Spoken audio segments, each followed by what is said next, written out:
Hello everyone. तर आज आम्ही आलो आहे मोरया गोसावी मंदिरामध्ये दर्शनासाठी. तर चला म्हटलं तुम्हाला सुद्धा दर्शन घडवून आणते. हा आहे मंदिराचा परिसर. मंदिराच्या परिसरामध्ये येताच एवढं सुंदर आणि प्रसन्न वाटतंय ना, काय सांगू. आणि मग थांबलो आम्ही दर्शनाच्या रांगेमध्ये. मंदिराच्या गाभाऱ्यात येताच महादेवाची खूप मोठी आणि सुंदर पिंड आहे.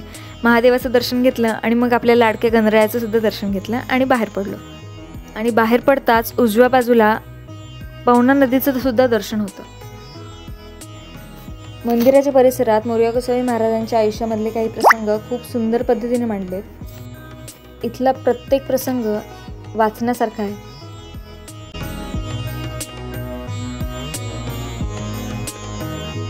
आता मस्त दर्शन झालं. बाहेर येऊन म्हटलं मस्त काहीतरी खाऊया आणि ऑर्डर केला चीज आलू पराठा. इतका मस्त चीजी आणि बटरी पराठा आहे ना, तुम्ही बघू शकता किती सुंदर आणि टेम्पटिंग दिसतोय ना. आणि खायला पण तेवढाच छान होता. मस्त पराठा खाल्ला आणि मग घरी निघालो.